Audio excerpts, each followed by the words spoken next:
Hola, ¿qué tal? ¿Cómo estáis, amigos de la Hispanosfera? Buenos días, buenas tardes, buenas noches, allá donde os encontréis. Bienvenidos a una nueva conferencia virtual de la Asociación Cultural Héroes de Cavite. Hoy es viernes 23 de febrero de 2024 y esta noche vamos a tener una conferencia que nos va a trasladar al Nápoles virreinal del siglo XVII. Vamos a viajar al virreinato de Nápoles en la época en la que Felipe IV de Austria gobernaba la monarquía hispánica. Y para eso tenemos a una ponente de lujo. Ella es Marina Perruca, que enseguida la vamos a conocer, porque antes Ángel Benzal, nuestro presidente, nos va a hablar un poquito acerca de la asociación cultural y de sus últimas novedades. Ángel, cuando quieras, buenas noches. Buenas noches, muchas gracias, Alberto, y muchas gracias, Marina, por la conferencia de hoy. Bueno, pues la Asociación Cultural Biblioteca Vite es una asociación de divulgación histórica, hispanista. Tenemos capacidad organizativa en 28 provincias de España, en prácticamente toda América, Bélgica, la zona también de Filipinas, y cada vez se van sumando más países, ¿no?, donde tenemos presencia. Bueno, nuestro objetivo es promover la hispanidad, luchar contra la lengua negra, por supuesto, defender también la unidad de España. Y hoy, pues bueno, vamos a hablar también sobre el Mediterráneo, ¿no? Al fin y al cabo, la monarquía hispánica no solamente se expandió hacia América, que generalmente de lo que más solemos hablar, pero bueno, también está de vez en cuando mirar hacia el Mediterráneo porque era otro teatro de actuaciones, ¿no?, de aquella época. Bueno, como novedad, este jueves, pues ya la asociación pues, dan un reconocimiento, el premio a los valores de la hispanidad de la Asociación Foro Cívico. Bueno, estamos de enhorabuena y ya damos paso a Leire, delicioso, cuando quieras, para presentar a la ponencia. Muchas gracias. Muy buenas a todos, ya sean buenos días o buenas noches. Antes de nada, pues me gustaría comentar que para mí, pues la verdad es que es un honor poder presentar a Marina, ya que, en fin, aparte de que somos del mismo pueblo, en su día fuimos al mismo colegio, aunque evidentemente de esto ya hace bastantes años, y fue una de las personas que me animó a estudiar historia, de hecho. Así que, en fin, estoy muy contenta de poder presentar su currículum, que procederé a leer a continuación. Marina Perruca Gracia, nacida en Calatayud en 1994, es doble graduada en Historia y en Ciencias Políticas por la Universidad de Rey Juan Carlos. Cuenta con un máster en Historia de la Monarquía Hispánica por la Universidad Complutense de Madrid y también es doctora internacional en Historia Moderna por las Universidades Rey Juan Carlos de Madrid y la Universidad de Bolonia, con una tesis titulada Gobierno, Corte y Ciudad en Nápoles, el fin del Parlamento y la crisis del gobierno virreinal entre 1637 y 1647, por la que ha recibido el premio del Consejo Social de la Universidad Rey Juan Carlos en el área de Artes y Humanidades. En la actualidad es profesora del área de Historia Moderna de la Universidad Rey Juan Carlos. Es editora de 6 monografías de historia moderna en editoriales nacionales e internacionales, autora de artículos y capítulos de libros sobre cuestiones relativas a la nobleza urbana napolitana, la administración municipal napolitana y el Parlamento de Nápoles, entre otros. Ha participado en numerosos congresos de carácter internacional en Francia, Inglaterra, Italia, República Checa y España, y ha dirigido numerosos congresos internacionales, seminarios y jornadas de investigación en historia moderna. Finalmente, ha sido técnico de investigación y ayudante de investigación en el marco de programas de la Agencia Española de Investigación y de los fondos Next Generation EU en la Universidad Rey Juan Carlos. Y también ha sido becaria Santa Catalina del Reale Collegio di España di Bologna, siendo la primera mujer en defender su tesis doctoral en dicha institución, que remonta a su fundación al año 1364. Literalmente es la primera mujer en doctorarse por esta universidad desde la Edad Media. Así que, como bien ha indicado Ángel, contamos con una ponente de lujo en esta ocasión. Bueno, muchas gracias, Leire, por la presentación. Buenas tardes, buenas noches a todos. En primer lugar, me gustaría agradecer la invitación a la Asociación Cultural Héroes de Cavite, a su presidente Ángel Berzal y muy especialmente a Alberto Vicioso. Hoy os quiero hablar de un periodo muy concreto de la historia del Reino de Nápoles, sobre la que he centrado mis estudios en los últimos años, como se desprende un poco también del currículum que ha leído Leire. Se trata del periodo comprendido entre 1637 y 1647, los 10 años previos a la conocida e importantísima revuelta de Masaniello, que puso en jaque la soberanía española sobre el reino partenopeo. A pesar de que esta revuelta ha sido excepcionalmente estudiada, los años previos, que son cruciales no solo para comprender este episodio, sino el propio gobierno del rey Felipe IV, son un periodo que clásicamente se han denominado como de decadencia. Estos son los dos aspectos que me gustaría tratar. Por un lado, cómo se ha reinterpretado el reinado del rey Planeta, y por otro, qué sucedió en Nápoles, pues estos años fueron utilizados por los detractores de España en la construcción de un relato anti-español en Italia, especialmente en el siglo XIX.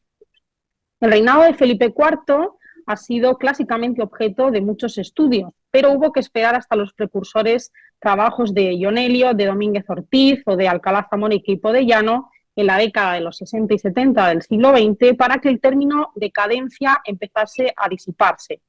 Esta visión negativa, como señala Carmen Sanz, tuvo su origen en la historiografía francesa del siglo XIX y que recogió Cánovas del Castillo al escribir Historia de la decadencia de España en 1852 y Estudios del reinado de Felipe IV en 1888. Aunque el término de decadencia no ha desaparecido, la imagen del monarca y su reinado se han visto revalorizados gracias a nuevas líneas de investigación, pero sobre todo al estudio exhaustivo de las fuentes. Así, el reinado de Felipe IV se entiende hoy desde una perspectiva más amplia, se ha reinterpretado también el valimiento de Olivares y han surgido nuevos estudios sobre el mecenazgo regio y cortesano, en el que el mecenazgo de los virreyes de Nápoles tiene un lugar esencial. Sin embargo, en este tiempo, especialmente desde que España entró en la guerra con Francia en 1635, en el marco de la Guerra de los 30 años, los territorios italianos bajo el dominio del rey de España, como señaló Luis Ribot, se convirtieron en la pieza central de la corona. Esto se debía a que Nápoles y Sicilia eran los centros de operaciones de las tropas imperiales y en Milán se reunía el ejército antes de partir hacia los distintos focos de la guerra. Además, los territorios de los presidios, también propiedad de los Habsburgo españoles, cito, garantizaban la seguridad de las rutas militares. Este hecho contribuyó a que el reinado de Felipe IV supusiese una gran huella de antiespañolismo en Italia, por la necesidad de hombres y grandes sumas de dinero para la guerra y también por los alojamientos de soldados que fueron fuente de numerosas quejas al rey.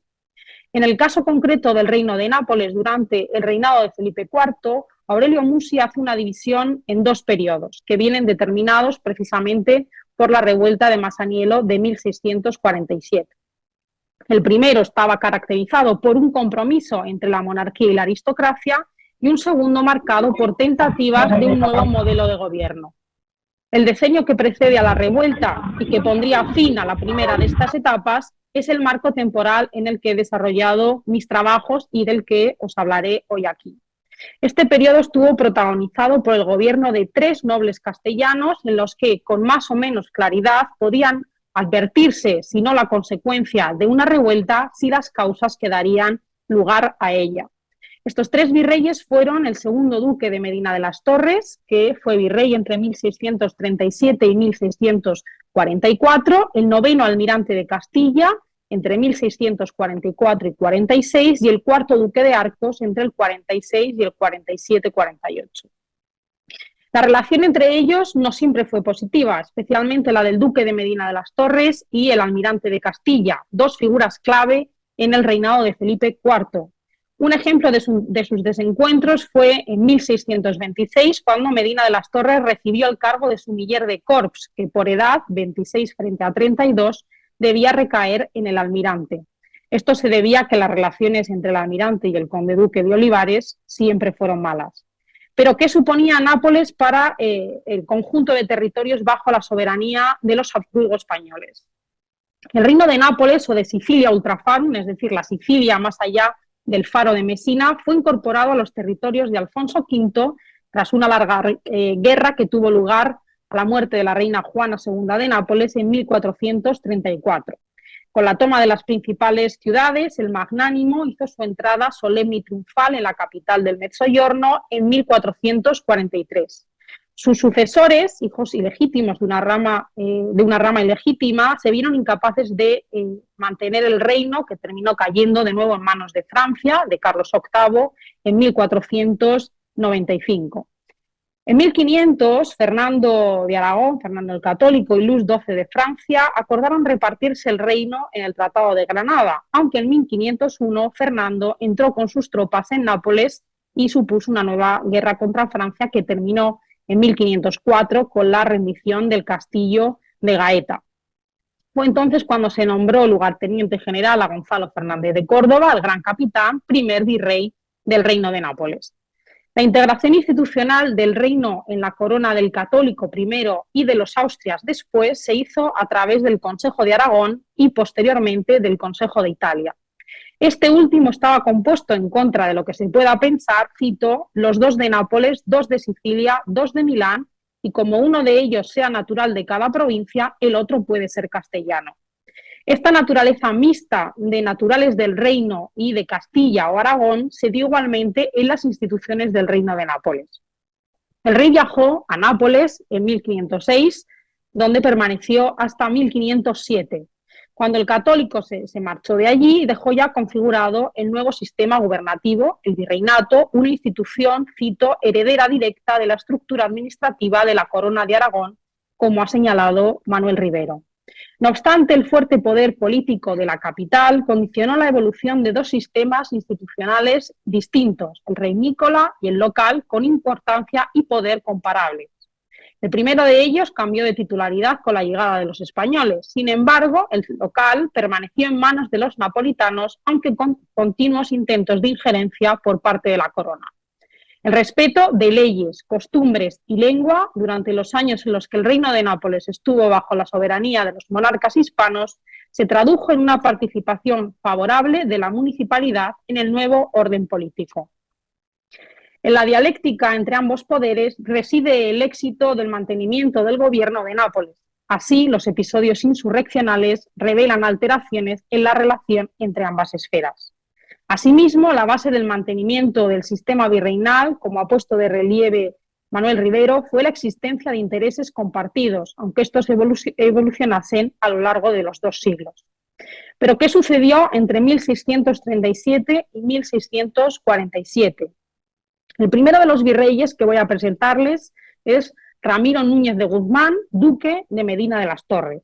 La historiografía ha puesto el foco en los últimos años en esta figura, una de las más ligadas a Felipe IV y a su valido, y hasta ahora insuficientemente estudiada, aunque sí que existen estudios sobre su mecenazgo artístico de Milena Viceconte o su faceta como coleccionista de libros de Encarnación Sánchez.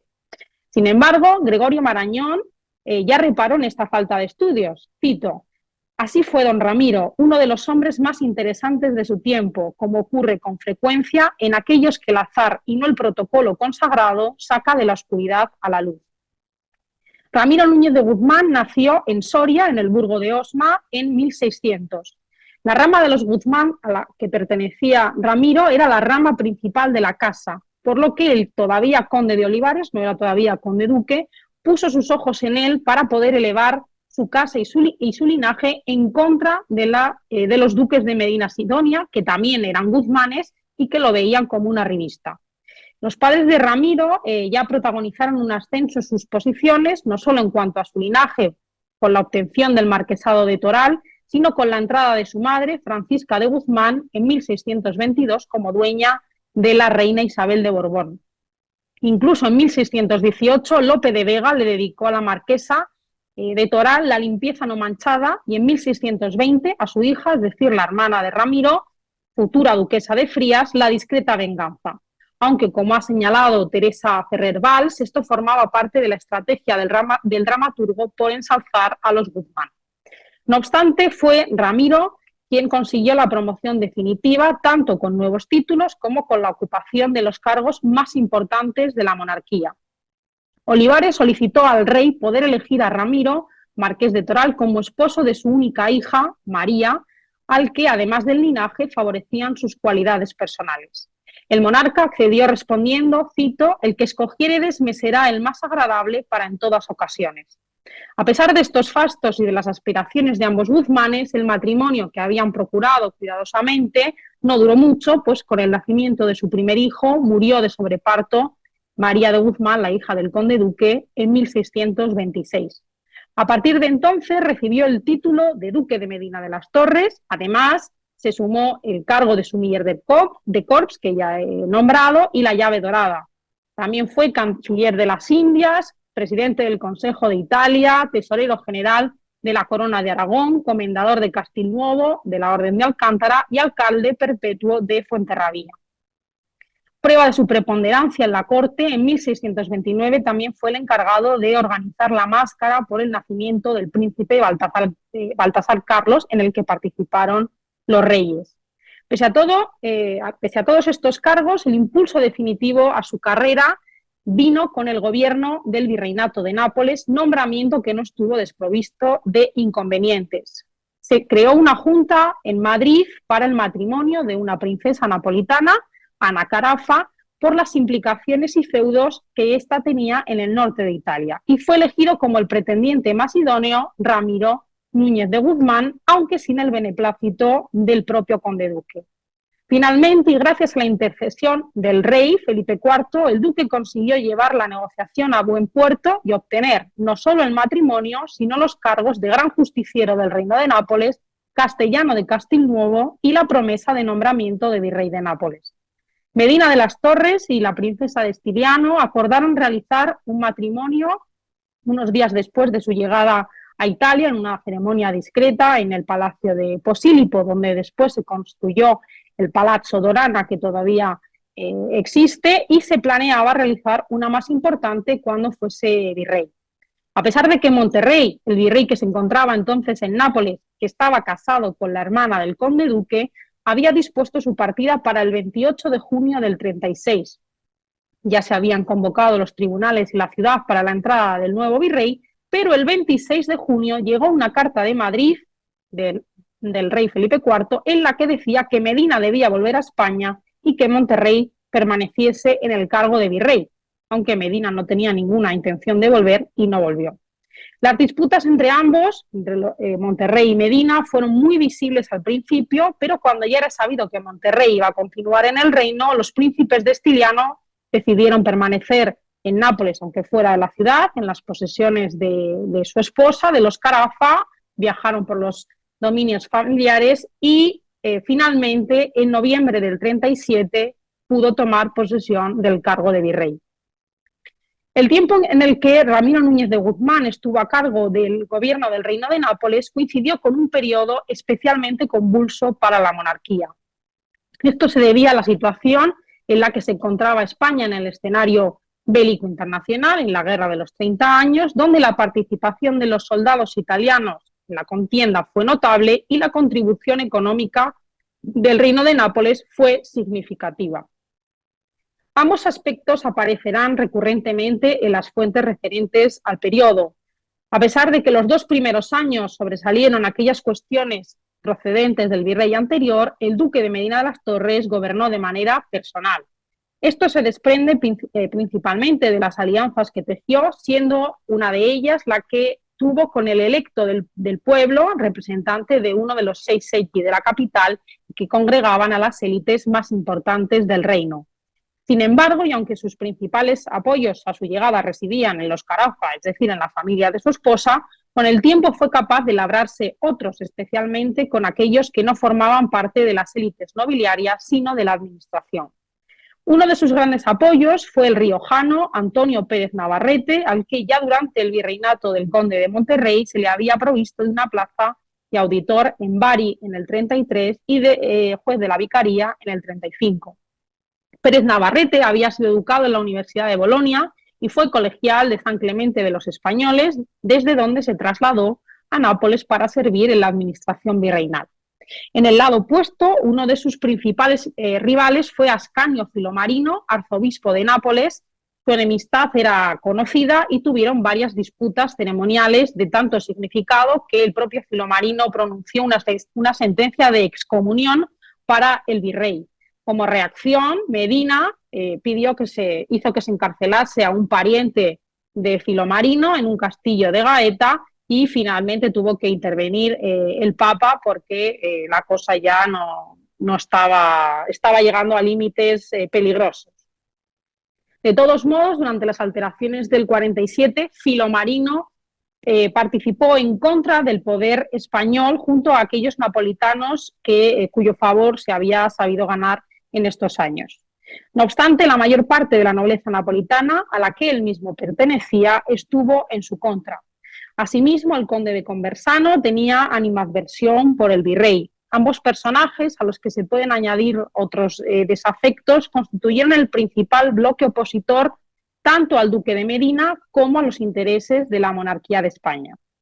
Medina de las Torres dejó su impronta en Nápoles también a través de algunas intervenciones urbanísticas, una de ellas el Palazzo Donana, que ya he mencionado, en la ribera de Posilipo, y también construyó Porta Medina, Vía Medina, y la mejora de la Fuente de Olivares, que junto a la promoción de Santo Domingo de Guzmán como patrón de la ciudad, se trataban de acciones encaminadas, de acuerdo con Viceconte, a exaltar la figura del conde duque y, de paso, el linaje de los Guzmán.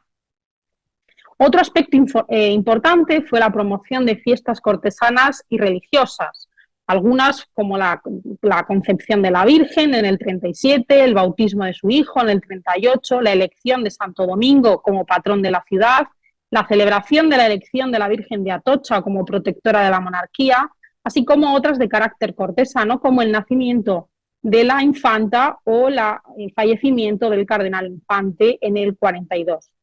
Este aspecto ceremonial contrastaba, sin embargo, con las graves e imperiosas necesidades económicas que tenía la monarquía, que recurría al Reino de Nápoles asiduamente para poder hacerles frente. En gran medida, estas necesidades establecieron las pautas y prioridades del gobierno de los distintos virreyes, y así fue especialmente en la coyuntura de los años 40. En este sentido, y sin negar que la aportación del Reino de Nápoles, tanto en hombres como en recursos económicos, fue ingente, la imagen de la gobernabilidad de la monarquía ha sido reinterpretada. Asimismo, los motivos que condujeron a la revuelta no se circunscriben únicamente a esta aportación, y tampoco el Reino de Nápoles fue exprimido por Madrid, como han señalado algunos autores. Los distintos territorios de la monarquía contribuían, en la medida de sus posibilidades financieras y recursos naturales, al sostenimiento de la monarquía en su conjunto. Las distintas situaciones bélicas, epidemiológicas, políticas y sociales condicionaban el comportamiento de los reinos ante los diferentes episodios. Es decir, Nápoles contribuyó con un elevado número de hombres, grano y capital durante la insurrección catalana y la guerra en Milán, del mismo modo que otros reinos participaron en el sustento del Reino de Nápoles en momentos de revuelta, carestías o pestes. No se puede entender el gobierno de la monarquía de los Austrias españoles en una sola dirección, de Madrid hacia los reinos, sino que los flujos y las políticas se adaptaban a la situación de cada momento, aunque siempre con el objetivo del servicio a la corona. Con todo, como señaló Ilaria Zilli, no existió un programa de racionalización de las finanzas públicas en la época virreinal, por lo que esto no fue exclusivo de este periodo, pero que las circunstancias sin duda hicieron más visible. Además, ese mismo año apareció un nuevo frente y Medina de las Torres pidió en el Consejo Colateral, una especie de Consejo de Estado en Nápoles, cito: «Hoy no se trata de socorrer a Flandes o a Milán, sino que tratamos de acudir a la cabeza de la monarquía, que es Castilla, y de socorrer a la persona del rey nuestro señor, y que se duda mucho de Fuenterrabía, de manera que ha obligado a su majestad a salir de persona, y que en Castilla no hay otra defensa sino la aspereza y esterilidad de la tierra, que por esto su majestad pide gente y dinero». Estos requerimientos del rey, a los que solo se podía acudir con subidas de impuestos, se tradujeron en pragmáticas no exentas de controversia tanto en el Consejo Colateral como en la propia ciudad de Nápoles. Los consejeros manifestaron en una reunión en el 39 opiniones diversas, lo que prueba la vivacidad de las discusiones en el seno de los tribunales napolitanos, que no se plasmaban, no obstante, en las decisiones finales, pues la administración virreinal estaba supeditada al arbitrio del rey y a las necesidades de la monarquía, que eran las que motivaban la toma de decisiones.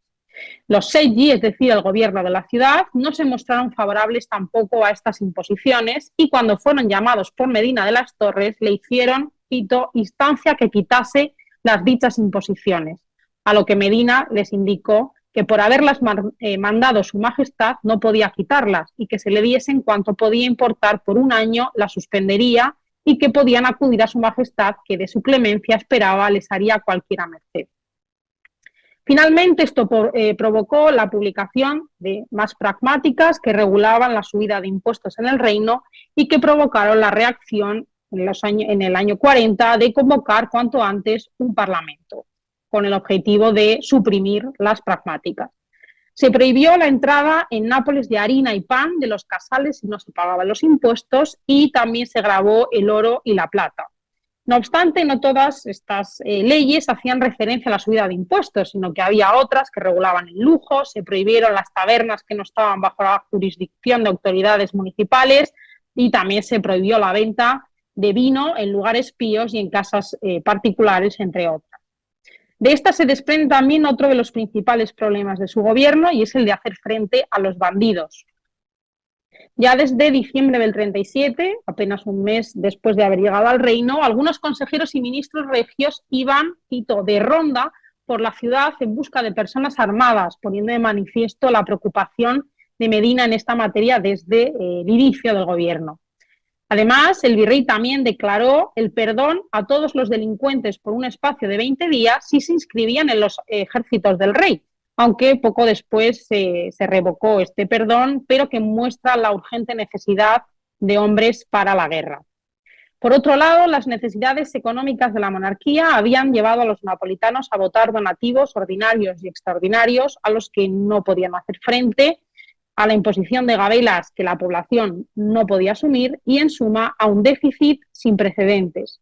Villari sostiene que ya en 1636 Nápoles, cito, había superado todas sus posibilidades de endeudamiento, y a partir de entonces se atiende a la peor crisis económica en el virreinato. Este hecho motivó la venta de cargos, tierras, imposición de nuevos impuestos, es decir, a la búsqueda de nuevas formas para conseguir capital incompatibles con el hasta ahora normal funcionamiento de la administración. El duque de Medina de las Torres, al igual que Olivares, no dejaba pasar la ocasión para hacer merced al monarca de importantes sumas de dinero a las que no se podía acudir, como él mismo admitió años después de su gobierno. Pero la crisis económica no fue la única a la que hizo frente el reino en este tiempo. Como se ha visto, ya con la guerra de los 30 años, se concentraban todos los efectivos de la monarquía, por lo que el reino y la ciudad de Nápoles terminaron siendo incapaces de defenderse a ellos mismos por no tener soldados, lo que evidenció una crisis defensiva. Esta situación, a su vez, derivó en un grave problema, pues hubo una ofensiva francesa. Entonces la ciudad tomó las riendas de la defensa y decidió organizar unas milicias con los miembros del Seggio del Popolo, del pueblo, los cuales llegaron a formar 50 regimientos. Esta decisión, que estuvo motivada por el virrey, causó la reacción, por supuesto, de la nobleza, que hasta entonces había tenido el mando de las armas, dando lugar a una tercera crisis, la social, en el seno de las élites de la capital. Todos estos problemas evidencian las causas que motivaron una embajada de la ciudad ante Felipe IV. Precisamente la importancia de esta legacía radica en que en ella se vieron con claridad las diferencias que existían entre los miembros de la élite urbana, así como sus pretensiones, pues se enfrentaron por un lado nobleza y pueblo, pero también la nobleza entre sí. Lo que resulta de mayor importancia, no obstante, es el hecho de que Medina de las Torres otorgase el mando de las armas al Seggio popular, causando la división de la sociedad napolitana, así como la organización militar de las capas medias, que aunque estaba motivada por la necesidad de la defensa de la propia monarquía, tuvo consecuencias terribles, ya que este fue el germen de la estructura revolucionaria posterior. A ello contribuyó también la falta de cambios durante los virreinatos siguientes.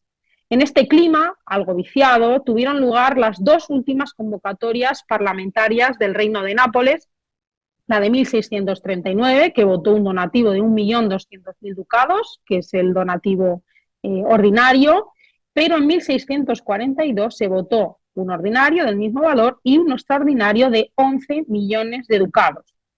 De este elevadísimo donativo dieron buena cuenta en Madrid tanto el rey como el Consejo de Italia. El marqués de Santa Cruz, miembro del Consejo, dijo, cito, que este servicio que ha hecho el Reino de Nápoles es el mayor que se ha hecho nunca después que le posee esta corona, y las circunstancias del tiempo en que se ha hecho es mucho más de agradecer por haber seguido a otros muchos que aquel reino ha hecho desde el año 1624, en que se muestra bien el cuidado e inteligencia del duque de Medina de las Torres.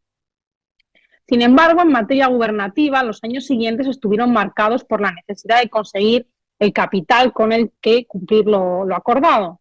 En el año 43, para garantizar el pago del donativo, Medina de las Torres debió gravar la harina, hecho que consiguió con los votos de la ciudad. Este año, que tuvo lugar la batalla de Rocroi, fue, de acuerdo con Galasso, el más fértil en materia impositiva.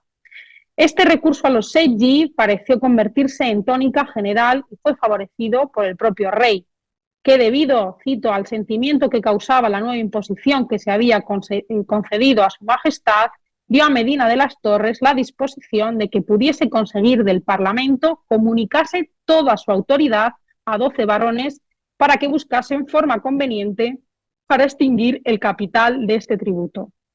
De hecho, el Parlamento de 1642 fue el último que se celebró en el reino. Paralelamente a estas dificultades, a principios del 43 se había producido la salida del conde duque de Olivares de la corte, por lo que el escenario en el que se encontraba Medina en este momento poco tenía que ver con el de su entrada en el gobierno. La nómina de detractores y la mala imagen del duque se hacía visible también en las opiniones que circulaban sobre él.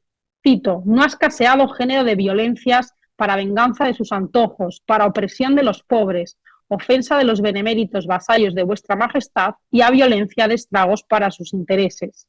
Estas informaciones, el balance de su gobierno y la situación en la corte de Madrid favorecieron el término del virreinato de Medina, cuyo fracaso más grande estaba relacionado con el que parecía uno de sus éxitos de gobierno, el voto del mayor donativo de la época virreinal que no pudo cobrarse.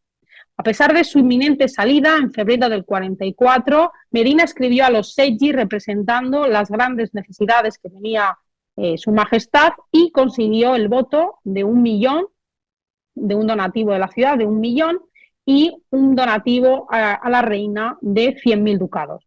Una vez hubo terminado su gobierno, Medina de las Torres marchó desterrado a Valencia en el año 44 sin hacer la embajada de obediencia a Roma, como se pensaba, y dejó a su mujer, la princesa, en Italia, en la villa de Portici, enferma y embarazada, donde permaneció hasta su muerte un año después. Como curiosidad, Marañón advirtió que las colgaduras de la sala donde descansó el cuerpo del conde duque de Olivares, así como la almohada bajo su cabeza, habían sido enviadas unos meses antes de su muerte por Medina de las Torres desde Nápoles. Quien le había servido de sostén en su privanza lo hizo también, al menos simbólicamente, al final de su vida.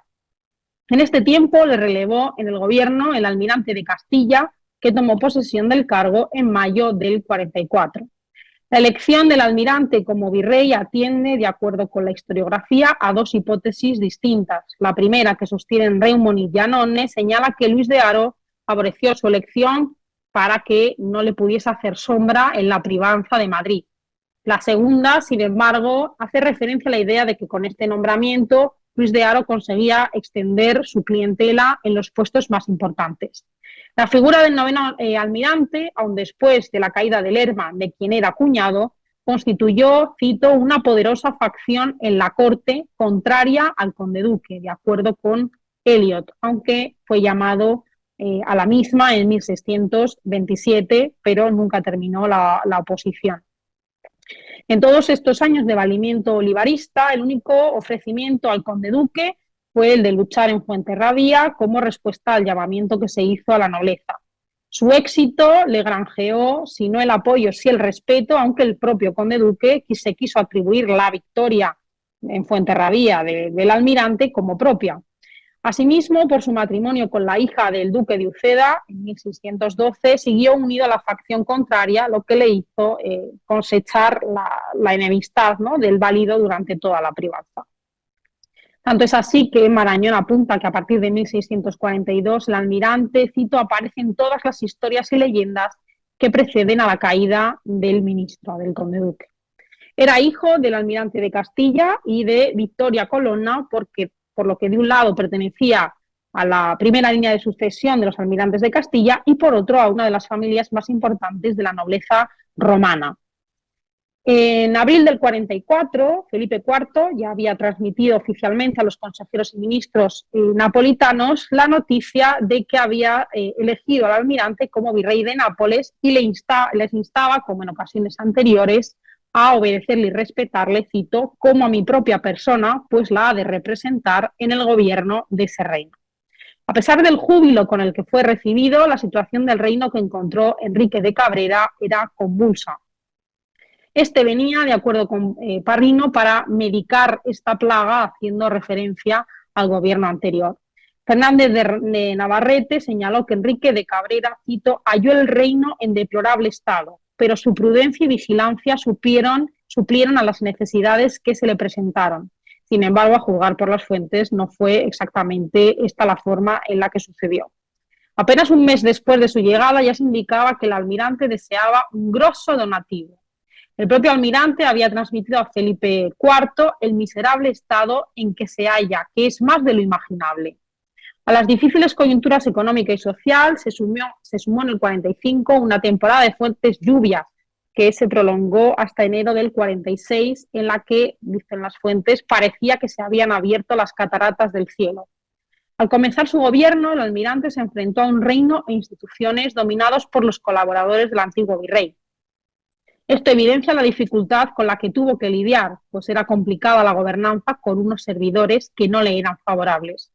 En relación con ellos, se le entregó una relación de advertencias y avisos en la que le prevenían de todos aquellos negocios que había llevado a cabo el duque de Medina de las Torres y el estado en el que estaba el reino. De esta relación se extraían tres principales problemas: la venalidad de los cargos públicos, la naturaleza de los ministros del duque de Medina de las Torres y el problema con los bandidos. Sobre la venalidad de los cargos en tiempo de Medina hubo ventas especialmente, pero de oficios supernumerarios y quizás también algunos relacionados con los capitanes de guerra y marina. Este papel concluía que, cito, todo en fin está hecho vendible, y no tan solamente las señoras de aquella casa que todo lo señorean, sino también las criadas buscan ocasión de vender gracias y justicias al precio que se puede. A pesar de ello, el almirante intentó llevar a cabo un programa de revisión de la situación anterior para tratar de solucionar los problemas que se le planteaban. Las principales reprimendas fueron para el secretario del reino, cargo ocupado por uno de los más estrechos colaboradores del duque de Medina de las Torres, el duque de Caivano. Por otro lado, durante el gobierno del almirante, aunque fue breve, se publicaron 20 pragmáticas que, al igual que su predecesor, hacían referencia a la imposición de gabelas o al control del bandidaje. Enrique de Cabrera renovó algunas de estas leyes impuestas por Medina y también emitió otras nuevas, especialmente una relacionada con la exacción de un donativo de 1 millón.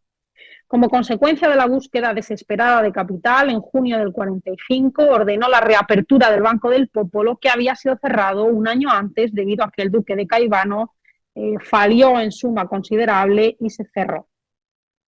Asimismo, intentó procurar la petición de un donativo particular a las élites urbanas de 1,5 millones.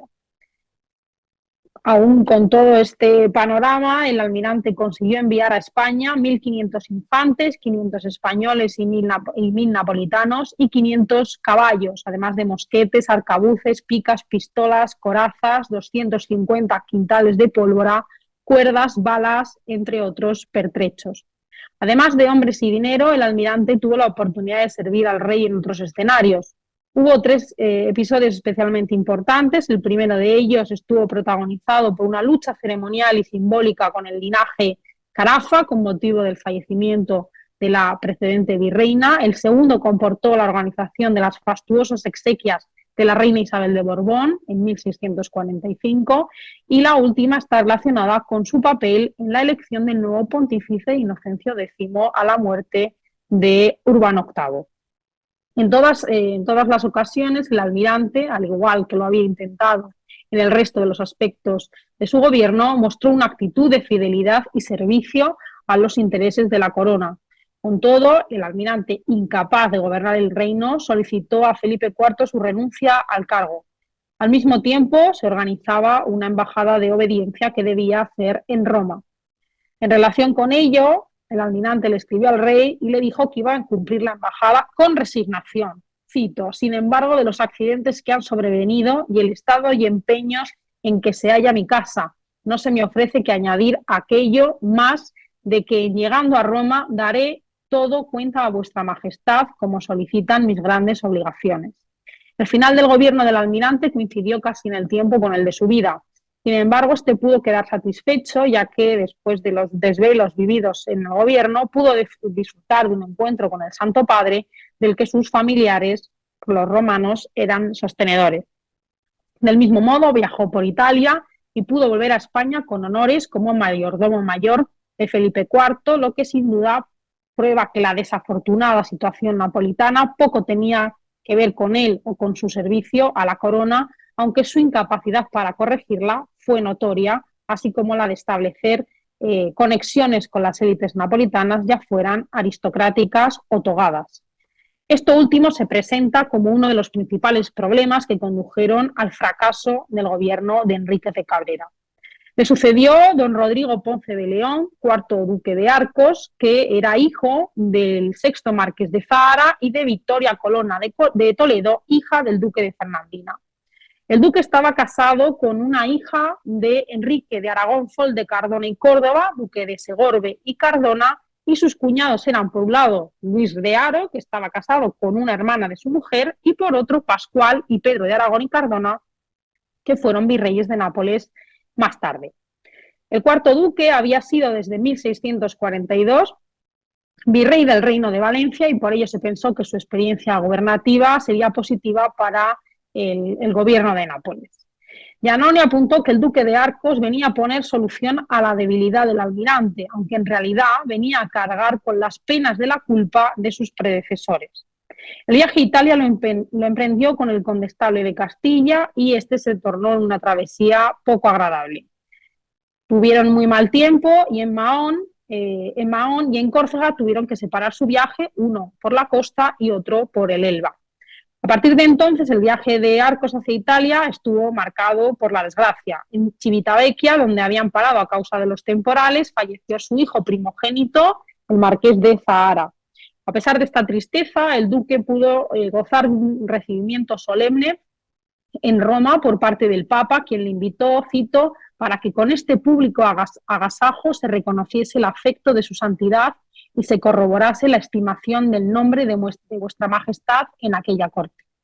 El duque de Arcos tomó posesión en secreto del reino de Nápoles en enero del 46 e hizo su entrada pública el 27 de febrero. A su llegada, cito, tomóle el pulso al reino por descubrir su enfermedad y hallóle en tan mal estado que, arrepentido de los favores de su elección, dio por irremediable su mal, insuficientes los remedios y por infelices las honras de su gobierno. Así lo transmitió al rey el propio Arcos, informándole que los presidios de Toscana estaban, cito, desarmados, sin gente, artillería ni municiones, y que algunos incluso no habían recibido socorro en 9 y 10 meses. Le representó que hallo, señor, este reino desprevenido de todo lo necesario y amenazado más que nunca, y donde las galeras no están de servicio. En relación con esto también señaló que todos los demás presidios, castillos y fronteras del reino están en el mismo paraje, debiéndoseles innumerables cantidad de pagas. Asimismo, refería el mal estado de las galeras de la Tarazanal, los impagos y, por último, las existencias de Milán, lo que hizo saltar no pocas alarmas. El sustento de la guerra pendía de un donativo que se había mostrado desde el principio difícil de cobrar, no por falta de voluntad del reino, que lo había votado, sino por una verdadera incapacidad de hacerlo efectivo.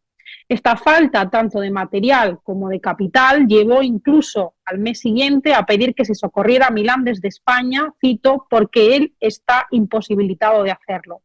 Esta situación se complicó pocos meses después con el aviso de una armada francesa a los presidios. Con todo, los problemas económicos del reino no eran nuevos. No obstante, como apuntó Reumont, Arcos fue a realizar aquello que el almirante no pudo o no quiso hacer, es decir, gravar a la población para hacer frente a las demandas de Madrid. Este autor también dijo que en este momento todo estaba grabado, incluso la luz del sol, a pesar de que algunos escritores le habían indicado que no lo hiciese. En esta coyuntura de necesidad de capital y ante la dificultad del cobro del donativo, A juzgar por la documentación, en el año 46, el duque de Arcos mandó escribir a las provincias anunciando la convocatoria de un nuevo parlamento, acompañada de una petición de acudir con hombres y armas a la defensa del reino. En este tiempo, además, tuvo lugar un terremoto. De este modo, se prolongó la clausura estival de los tribunales con el retraso en la resolución de las diligencias. Con toda probabilidad, la convocatoria de este parlamento se vio retrasada por las negociaciones previas a todas las asambleas, pero los episodios revolucionarios del 47 verían truncada finalmente su celebración. Por otro lado, no debían de ser muchos los apoyos con los que contaba el virrey, pues escribió a Luis de Haro en noviembre del 46, representándole, cito, lo mucho que siento no tener aquí ministros de mi genio, celosos y atentos de quien poder valerme en los negocios de mayor y menor importancia del servicio de su majestad. Al igual que sus predecesores, aunque en menor medida que muchos de ellos por la brevedad de su cargo, el duque de Arcos pudo desarrollar iniciativas de carácter ceremonial durante su gobierno. Por su importancia, la más reseñable corresponde a la inauguración de la Capilla Real, su impulso a la nueva Capilla del Tesoro de San Gennaro o las exequias por la muerte del príncipe Baltasar Carlos, así como diversas ceremonias religiosas en el marco de la ciudad, con el particular episodio de la fiesta de San Gennaro en el año 46. En este último es notorio porque también se enfrentó al cardenal Filomarino. En este clima, el duque de Arcos, en contra de lo que había hecho el almirante, gravó a la población con nuevos impuestos. Uno de estos impuestos que introdujo fue la famosa gabela sobre la fruta, que ya había intentado introducir el conde de Benavente a principios de siglo, sin éxito, y que desencadenó la revuelta de Masaniello el 7 de julio de 1647. En la revuelta, el sector popular irrumpió en la escena política poniendo en jaque no el sistema virreinal en su conjunto, pero sí la estabilidad de los pactos que durante más de un siglo habían garantizado la gobernabilidad de la ciudad y el reino de Nápoles, de los que hablaba al principio. También se reintrodujo un nuevo actor, que no era nuevo, como es Francia. Además, como consecuencia de este episodio, se produjo una ruptura significativa rey-reino en un aspecto que hasta entonces había sido fundamental y que se había canalizado a través de los parlamentos generales, como era el donativo, ya que se suprimieron los fiscali, donativi, las levas y otras imposiciones. Aunque esto no terminaba de manera oficial con las convocatorias parlamentarias, sí que supuso el punto de partida para la reconfiguración del sistema de recaudación del donativo post-Masaniello y entonces ya sí el final definitivo de la institución parlamentaria. En este tiempo, los napolitanos continuaron participando en la defensa de la monarquía por orden del propio Arcos, aunque lo que retenía toda su atención era lo que sucedía en el reino. Ante esta difícil situación, el primero en pedir el relevo del duque de Arcos fue el conde de Monterrey, el conde de Oñate, embajador en Roma. En el reino, no obstante, se recelaba del apoyo de Roma, ya que uno de los principales sostenedores de la revuelta era un eclesiástico, el arzobispo de Nápoles, Ascanio Filomarino. Finalmente fue el propio Arcos quien pidió ser relevado por Juan José de Austria. Ante esta noticia, los ministros del colateral, por no ser la forma acostumbrada a la hora de cambiar del gobierno, decidieron someterlo a votación. De estos votos se desprende un verdadero desacuerdo entre los ministros y regentes. En realidad, más que la consideración de la proposición del duque de abandonar el reino, lo que se votaba era si la forma en la que Juan José de Austria iba a obtener el gobierno era legítima o no. No obstante, don Juan de Austria contaba en su haber con su labor en Portugal, Cataluña y Flandes y había entrado en Nápoles con ayuda de Oñate en octubre del 47. Todo ello se trataba, de acuerdo con Ana Minguito, de una hábil estrategia del conde de Oñate para hacerse con el virreinato napolitano, que finalmente consiguió en marzo del 48 apenas hubo marchado el duque de Arcos. Se puso así fin no solo a la trayectoria de Arcos, que al volver permaneció en Marchena hasta su muerte en 1658, sino también a la idea de gobernabilidad hasta entonces practicada en Nápoles. En un breve panegírico que se le dedicó, habiendo ya fallecido, se hacía mención a su valentía, piedad, buena oratoria y a la capacidad de gestión de sus rentas, pero también a su reclusión en Marchena. Fue un seglar tan prodigioso que al estilo cortesano le vistió de capuchino aún dentro de su palacio.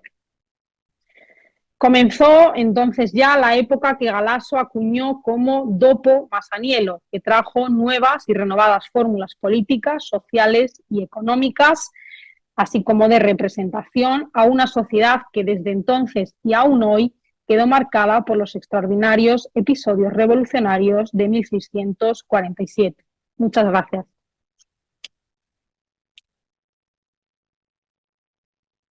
Pues muchas gracias a ti, doctora Perruca, por tu conferencia. La verdad es que han sido muchísimos, muchísimos datos.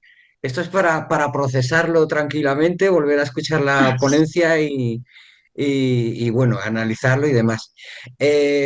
Bueno, a ver, empieza el turno de preguntas. Si alguien quiere hacer una pregunta, que vaya levantando la mano y irá preguntando por orden de aparición de las manos. Pero sí que te quería consultar yo una cosa, y era que, bueno, a ver, es evidente que este episodio, yo la verdad es que no lo conocía, pero intuía que podía ser motivado por el tema de la unión de armas propuesta en su momento por el conde duque de Olivares, igual que en Cataluña y demás, pero has mencionado que Nápoles proporcionó ingentes recursos de soldados y económicos. O sea, el tema de los soldados no era un problema para Nápoles, No, entiendo. no. Ujú. El Nápoles siempre sirvió a la monarquía cuando todas las necesidades que tenía el reino de Nápoles siempre contribuyó con hombres, con dinero. Además era un reino muy rico. O sea, después de Castilla era el reino que más contribuía a la monarquía. Entonces, es que era un reino que tenía mucho dinero. No fue un problema ese nunca. Lo que pasa que en este momento, que claro, que necesitaban tantos soldados, se quedó el reino sin nadie. Entonces tuvo que tomar las riendas la ciudad. Y ahí pues fue un problema porque se armó a unas personas que estaban desarmadas y no solo eso, sino que se dividió a la sociedad. Y esto, claro, siempre es un problema. Porque de hecho una de las reivindicaciones de la revuelta de Masaniello es que el sello del pueblo quiere tener más representación en el gobierno ciudadano. O sea que aquí se entrelazan, ¿no?, muchas dificultades, pero en ningún caso la unión de armas tiene nada que ver. Estupendo, muy bien, pues muchísimas gracias. Bueno, veo que Matías quiere hacer su pregunta. Por favor, abre tu micrófono y dinos desde dónde nos hablas. Todos te conocemos, pero dinos desde dónde nos hablas. Bueno, muchas gracias. Ya me parece bien que todo el mundo me conozca. Pero bueno, pues desde Murcia, lo primero, felicitar a la ponente porque hay una cosa que envidio muchísimo, ya me gustaría poder presumir, de una dicción tan clara y tan perfecta como ha hecho Marina. Realmente enhorabuena, sinceramente. Gracias. Luego, la pregunta, vamos a ver, es que resulta que para mí Felipe IV es posiblemente el monarca más desconocido de la historia. No sé si solo para mí, que digamos que me he explayado tanto en hasta Felipe II que no he avanzado mucho más. Pero sí que me tengo una curiosidad por saber, por ejemplo, porque veo que ella sí que sabe, cuando se habla del reino de Nápoles, los límites territoriales del reino de Nápoles en la península italiana, ¿hasta dónde llegan? Digamos, más o Hasta los menos. estados pontificios. De los Eso, estados pontificios, todo lo que hay abajo es reino de Nápoles, todo. digamos, la media caña de la bota hasta el tacón, ¿no? Medita, efectivamente, media Sí, bota. sí, sí. Eso es. Incluido también Sicilia, Cerdeña. No, Sicilia es otro, el reino de Sicilia es uno, el reino de Nápoles es otro, el reino de Cerdeña es otro y el ducado de Milán es otro. Cada uno tiene sus propios gobiernos independientes con sus propios virreyes y en el caso de Milán un gobernador, pero son reinos distintos. Sí, No, sí, lo del milanesado lo tenía más claro, pero la parte del sur es la que no tenía y te en ese agradezco caso la. igual hay un virrey de Cerdeña y hay un virrey en Sicilia, Ujú. que se eligen Sí, de la misma manera. Lo que pasa que, por ejemplo, Cerdeña es siempre la menos importante porque era la más pobre. Entonces, como contribuía menos, ¿no?, a la monarquía, también tiene mucha más conexión con Cataluña y con Valencia, pero sí, en el caso de Nápoles es también en el cursus honorum de título, vamos, de cargos, está el embajador en Roma y el virreinato de Nápoles, suelen ser los dos más importantes. Y donde solían mandar a la gente, claro, más importante porque era el que necesitaba que estuviese más gobernado. Bien, pues ahora, como ha dicho Alberto, me pasa, vamos, hago abundamiento en lo que ha dicho él. Ha dado tantos datos tan seguidos que necesitaré de verdad carburar eso. Digo carburar porque el pie como motero que soy, pues, pues, Sí, claro, es que es muy pues, específico también, entonces sí, son muchas cosas, pero sobre todo eso sí que quería incidir, sobre todo porque precisamente el gobierno de Felipe IV siempre está como muy mal visto, ¿no? Y de Nápoles pues se conoce mucho la revuelta de Masaniello, pero no se conoce lo anterior, entonces bueno, también por eso he dedicado, ¿no?, mi tesis a este periodo, pero sí, por eso. bueno, pues enhorabuena y muchísimas gracias. Gracias. Vale, estupendo. Bueno, hay más manos levantadas, pero antes Alexis Becerril ha dejado una consulta en su... Yo no sé si Alexis quiere hacer la pregunta directamente él o la leo yo. Veo que está... Hola, sí, aquí Sí. estoy. Hola Alexis, dinos desde dónde Hola. nos hablas y formula tu pregunta, por favor. Desde Querétaro, México. Hola, buenas tardes. Hola. Eh, yo lo que quiero saber es si al virrey le hicieron juicio de residencia cuando salió, porque eso era algo que se hacía, ¿no? Y la otra Eso solo se pregunta hace. Ah, vale. Sí, sí, dime, dime. es, creo que comentaste que el virreinato de Nápoles era el que más aportaba a la monarquía en ese tiempo, ¿no? En 1650. Ujú. Aportaba económicamente. ¿Aportaba más que la Nueva España y más que el virreinato del Perú? Vale. Primera pregunta. Te respondo. No hay juicios de residencia a los virreyes italianos. Solo hay juicios de Ah, residencia a los virreyes americanos. Entonces, no. La respuesta es no hay.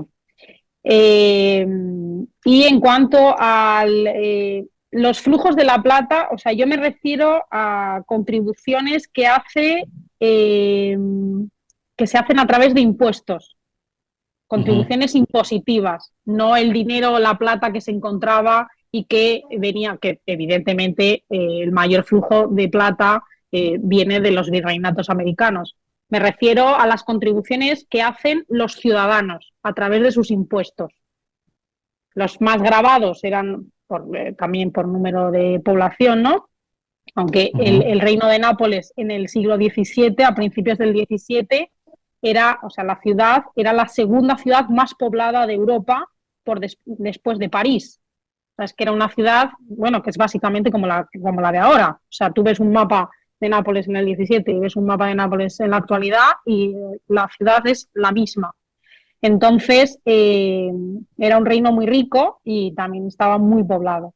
Pero cuando me refiero a la contribución, es a la contribución que hacía el reino a través de sus impuestos y no a través de la plata o el oro que venía por otros flujos, que Ujú. evidentemente son más grandes los de América. Vale, gracias. No. Muy bien, pues el siguiente en el turno de preguntas es Andrés Manco, creo que de dónde nos hablas, Andrés? Buenas tardes, de Colombia. De Buenas Colombia. tardes. De Colombia. Buenas tardes. Una pregunta. eh, ¿En qué momento son expulsados los musulmanes de la isla de Sicilia? O sea, no tengo ese dato en este momento claro. Y, No lo sé, la verdad. Esa es la Edad Media. O sea, no sí, lo sé. Sí, esa es la Edad sí, o sea, Media, pero no lo sé.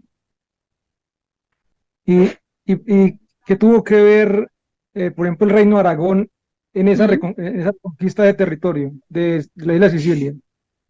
Claro, es que es distinto, Sicilia y Nápoles. porque aunque después estuvieron unidos, ¿no?, con la dinastía de los Borbón en el reino de las dos Sicilias, que es lo que la gente, vamos, lo que suele sonar más, ¿no? En esta época son reinos independientes y también su incorporación a la corona fue distinta. En el caso de Sicilia, fue en el siglo XIII, creo, en el siglo XIV, con las vísperas sicilianas. Entonces, una cosa compleja de la Edad Media que, bueno, que he leído, pero que tampoco te puedo precisar no te puedo decir con precisión. En el caso de Nápoles es como te he dicho, fue entre agregación y conquista porque había derechos dinásticos, pero a su vez hubo una guerra.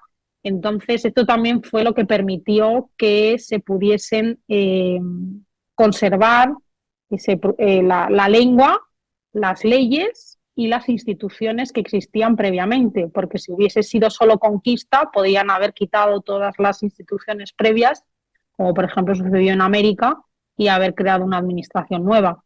Pero en este caso, como había derechos dinásticos también por esta parte de Alfonso V, ¿no?, de su rama ilegítima, y que sobre todo el padre de Fernando, el católico, Juan II, siempre tuvo en su mente, ¿no?, la conquista de Nápoles, que es algo que le transmitió también a su hijo, y por eso emprendió la conquista del reino. Entonces, en el caso de Sicilia, la verdad es que el proceso es distinto y es anterior. O sea, es anterior a los reyes católicos y es parte de la historia medieval. Siento no poder ser más precisa, pero es algo que no conozco. Estupendo. Bueno, antes de seguir con la ronda de preguntas, ha habido una pregunta en el chat de Wellington Hernández de Guatemala que dice: me gustaría saber si la estructura administrativa de los virreinatos de Italia fueron el modelo que se implantó en los virreinatos americanos o son diferentes. Pues es distinto porque se toman las instituciones que ya existían en el reino. Es decir, el reino de Nápoles tenía sus instituciones que eran distintas de las instituciones que había en Sicilia, que eran distintas de las que había en Cerdeña y de las que había en Milán. Entonces es distinto por el simple hecho de que se tomaron instituciones que ya existían previamente. Hubo algunas reorganizaciones, se crearon algunos tribunales, ¿no? Pero bueno, se tomó el sistema administrativo previo, tanto en las instituciones virreinales como en las instituciones locales. Entonces, claro, aunque todos los parecidos que pueda haber entre América e Italia, pues son porque son propios de la administración en la época moderna, pero no es que se tomase, porque la administración de Nápoles no se creó de cero, o sea que ya existía. Por ejemplo, los seggi son del siglo XII, luego es que casi todo es de la época medieval. Ya con Alfonso V hubo una reestructuración de la administración, y la administración napolitana en la época virreinal es casi siempre heredera de la de Alfonso V, pero bueno, que ya tenía su origen anterior. Entonces no tienen nada que ver. Vamos, todo lo que tienen que ver es porque son, en fin, comparten época, ¿no? Comparten la misma dinastía, pero no tienen nada que ver, porque no se creó de cero, vaya. Muy bien. Pues muchísimas gracias, Marina, y muchísimas gracias a Wellington por su pregunta. Y ahora el siguiente en formular su pregunta va a ser José Díaz Iraola. Por favor, José. Buenas noches. Hola, buenas Hola. noches. Buenas noches. Llamo desde Lisboa. Agradezco muchísimo la presentación, me ha encantado. Y quería Gracias. preguntarle cuál es su opinión personal sobre lo que ha mencionado de la fama de decadente que tenía el reinado de Felipe IV. Mis conocimientos de historia son muy limitados, pero creo, en mi modestísima opinión, le cayeron tiempos muy complicados. Yo el año 1640 lo asocio a la revuelta en Cataluña, la revuelta en Flandes y la revuelta en Portugal. O sea, que le tocó. Y la de Nápoles que has contado no la conocía. En fin, ¿cuál es su opinión personal? Gracias. Bueno, no solo hubo también la de Nápoles, también hubo otra en Andalucía, o sea que es que fue una década pues muy, muy compleja, pero claro, si hablamos de decadencia en el reinado de Felipe IV, es que había que hablar de decadencia en todos los reinados, en todas las monarquías europeas, porque todas estaban atravesando, ¿no?, una serie de crisis, pero que eran...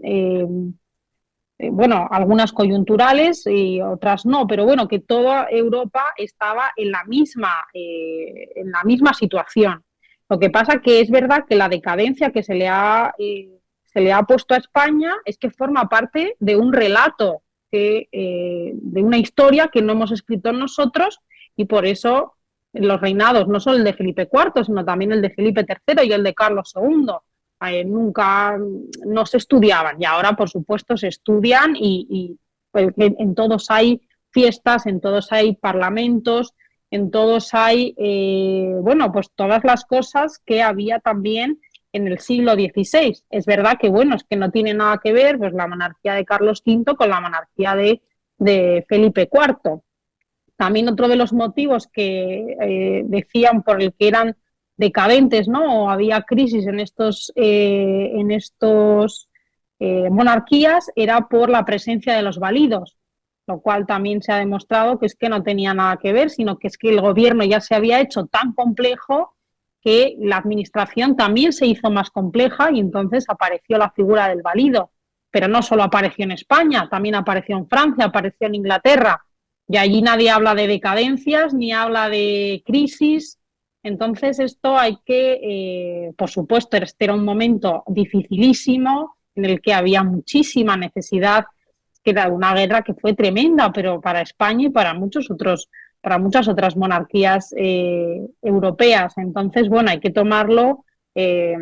ponerlo muy entre comillas, el término decadencia. Por supuesto, podemos hablar no de crisis, sino de muchas crisis, porque realmente hay muchos problemas, pero luego se ve que en el caso de Nápoles, pues la revuelta se venció, y además en un año, muy rápidamente. La nobleza no estuvo de parte de quitar, ¿no?, al rey. Entonces, bueno, tampoco es un momento difícil, pero tampoco es un momento decadente, desde luego, porque no hay que ver pues, las exequias que se hacen, las fiestas por los nacimientos, o la venida de otros personajes extranjeros a la corte de Madrid o a las propias cortes virreinales, o sea, no solo en Nápoles, en Sicilia, que es también pues, el barroco, que no hay más que ir pues, a Catania, a Palermo, que son ciudades barrocas de este momento. Entonces eso no... Y luego que hay que ver las fuentes, y en las fuentes nadie habla de decadencia ni nada que se le parezca. Muchísimas gracias. Nada. Gracias a ti, José. Bueno, tenemos otro José Fernández, de Río de Janeiro, ¿verdad? Puedes formular tu pregunta, Marina.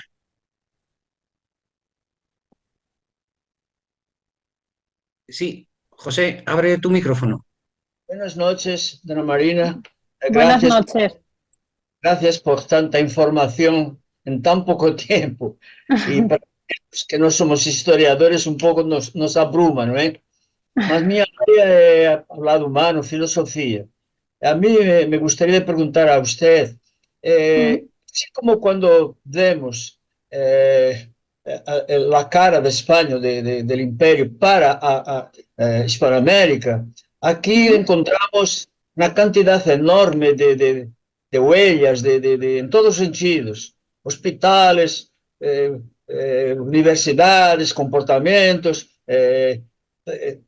fiestas religiosas, fiestas profanas, y aí o que nós chamamos Hispanoamérica, aqui havemos uma unidade de pessoas, como se diz, da mesma alma e do mesmo corpo, não é? A senhora poderia dar-nos, independente desse lado histórico, desculpe, ¿qué huellas tiene el imperio al Nápoles o entonces en conjunto na Italia? Claro, huellas positivas. El señor habló del lado político, ¿no es? Yo le daría más en temas así del pueblo, de cultura, de sentido común, ¿no es? Pues mira, como usted ha dicho, las mismas huellas que se ven en Hispanoamérica se pueden ver en Nápoles.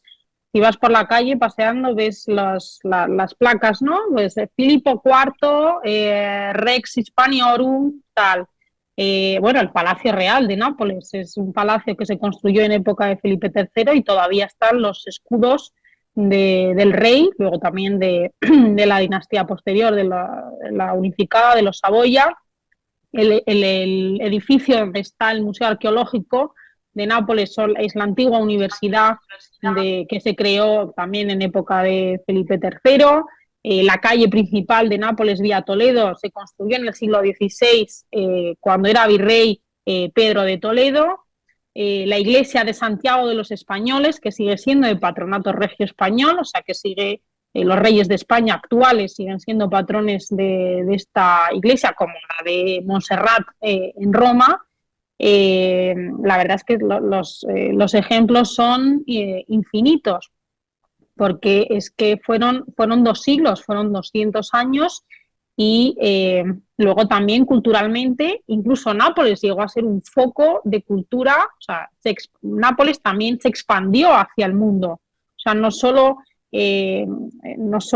a mí también me interesa, ¿no? No solo estudiar la presencia española en Nápoles, sino también lo que Nápoles ha aportado a la monarquía, pues cosas políticas, de tratadistas jurídicos, de filosofía, saberes naturales. Es que la contribución es, de hecho en eso trabajamos, ¿no? En estudiar cuál es la contribución de Nápoles a la monarquía, pero desde luego la de la monarquía de Nápoles es innegable y es visible todavía, vamos, caminando por la ciudad. De hecho, también una vez me encontré, ¿no? Una placa que ponía: aquí se celebró, no me acuerdo el año, una corrida de toros en honor al rey de España.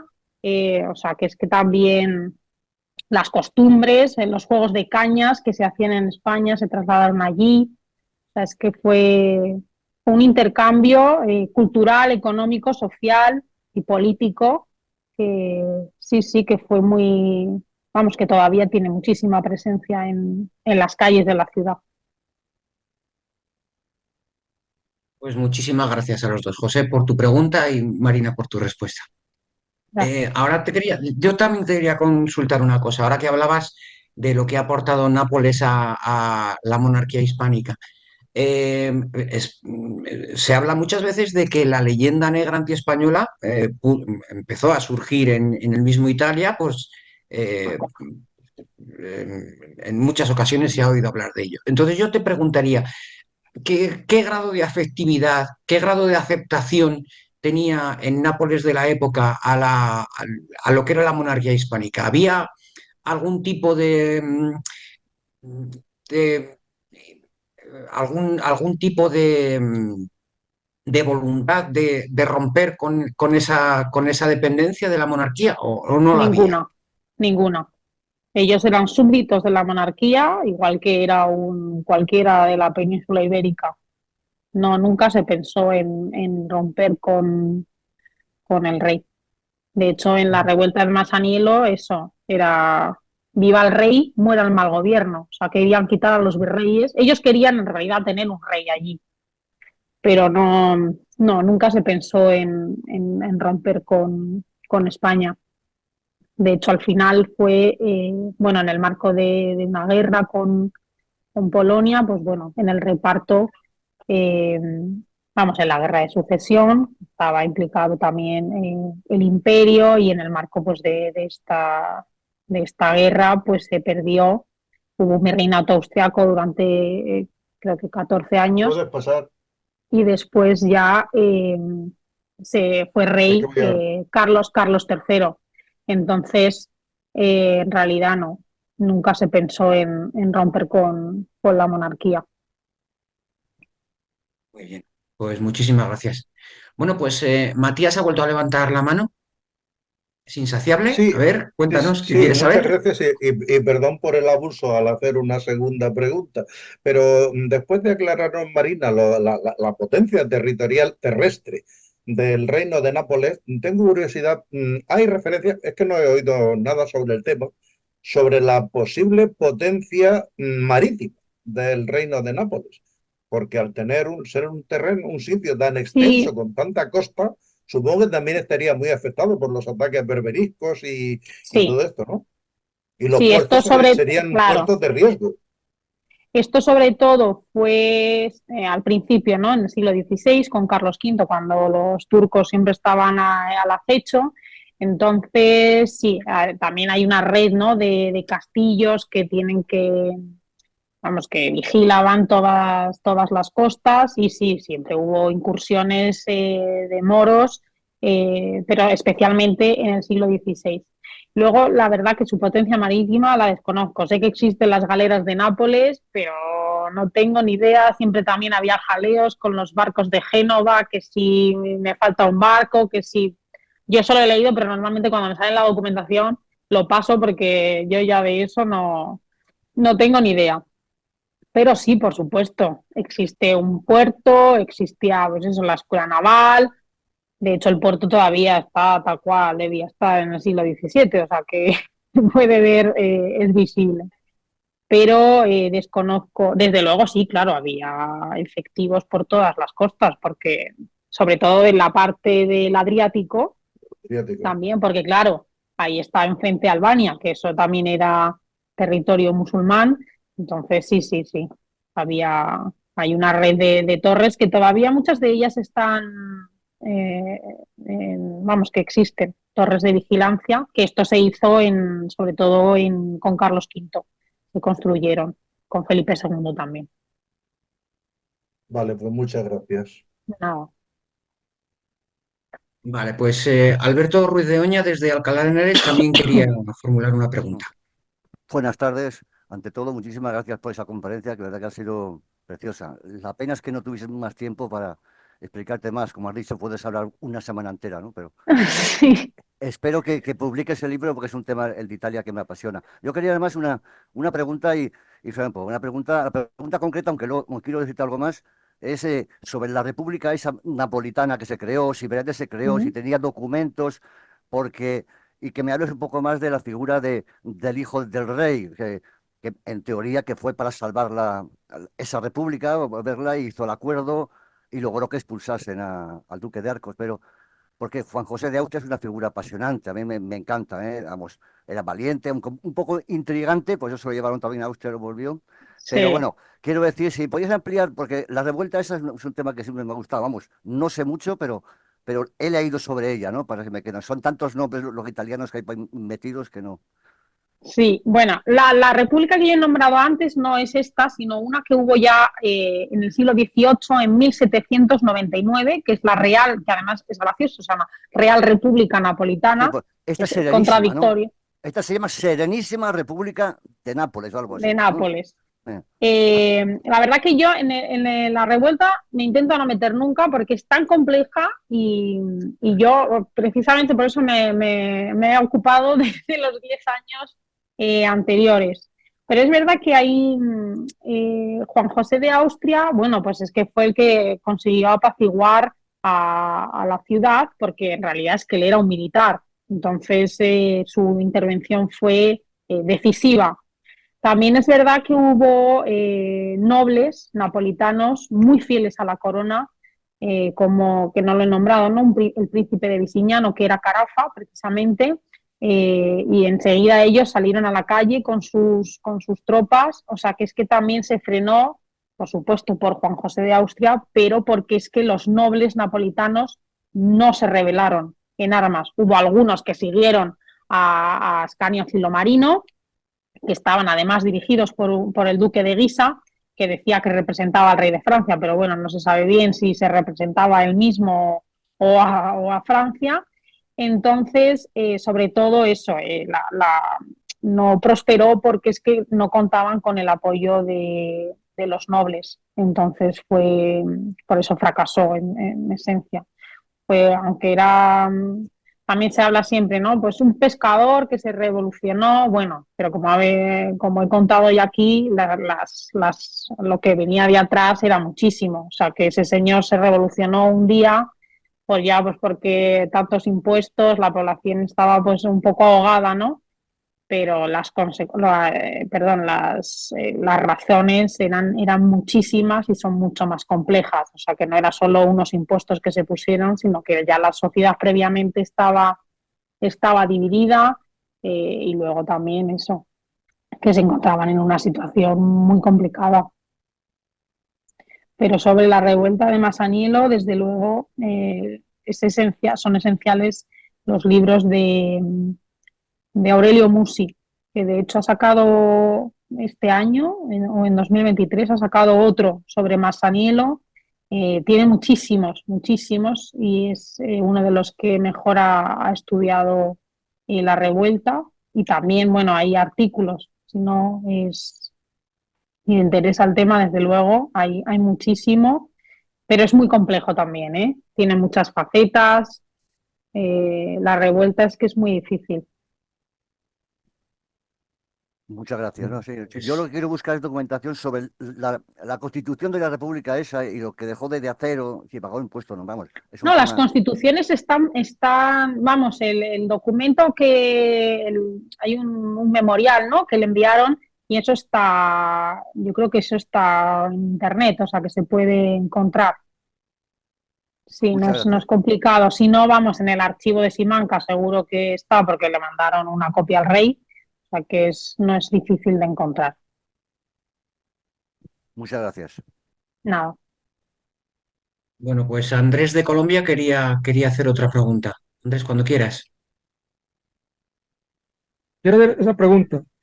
Pero una cuestión política, o sea, ¿cuál era la intención real de los Saboya y Garibaldi? ¿Cuál era la intención real de tomar Nápoles y Sicilia? ¿Era expulsar a los hispánicos de la península itálica o no sé, o era otra cuestión? No, no, en la época en la que se produjo la unificación italiana, que ya es en el siglo XIX, en 1861, en Nápoles ya no estaban los españoles. Nápoles era un reino independiente que estaba gobernado por la dinastía de los Borbón. Entonces, no, quisieron unificar todo el país. Había distintos reinos, ¿no? El reino de Saboya, los estados pontificios, eh, y el reino de las dos Sicilias. eh, y entonces quisieron que fuese todo el mismo reino, y al final pues se unificó en esta dinastía. De hecho, uno de los últimos países en reconocer la independencia de Italia fue España, precisamente porque como eran sus familiares, ¿no?, los que acababan de ser destronados, pues en deferencia a esto, de hecho, se reconoció la independencia creo que 2 años después de haberse proclamado. También por las conexiones que había entre los reyes de España y los estados pontificios, que claro, es que imaginaos los estados pontificios que se quedaron con lo que es hoy la Ciudad del Vaticano, es que perdieron todo. Entonces, pero claro, las motivaciones eran pues eso, de unificación, pero ya no tenía nada que ver con los españoles porque ya no estaban allí desde hace pues 200, sí, 200 años. Pues muchísimas gracias. ¿Ha habido gente que ha consultado, aparte de Alberto, ha consultado por el tema del libro? Desde luego, cuando el libro esté publicado, lo haremos saber a los grupos de Héroes de Cavite por si alguien puede estar interesado en ello. José Genial. Fernández quiere volver a hacer otra pregunta. Eh, Dona Marina, Sí, si yo, disculpe que vuelva y un poco me aprovechar de su dedicación, ¿no? Hubo también, dentro de la línea que hablé antes, pregunté, una mm, influencia de lenguas. Hay en Nápoles, allí, una influencia del español. Aquella lenguaje de aquel tiempo, hay una influencia, un español allí en Italia y Italia en España. Sí, lo cierto es que los estudios de la presencia española en Italia empezaron por parte de los filólogos que intentaban buscar las coincidencias, ¿no? La mezcla que había entre lenguas, la influencia del español en el italiano, del italiano en el español, esto ya en el siglo XIX. Y de hecho, yo napolitano no hablo, pero ellos sí que son capaces de ver que hay algunas palabras que se dicen en napolitano que son españolas. Y yo cuando leo la documentación en español, o en castellano en ese momento, ¿no? Que pones en castellano, no español, eh, bueno, yo la leo en italiano y hay palabras que claramente no son italianas, porque tú las buscas en el diccionario y es una traducción del castellano italianizada y al revés.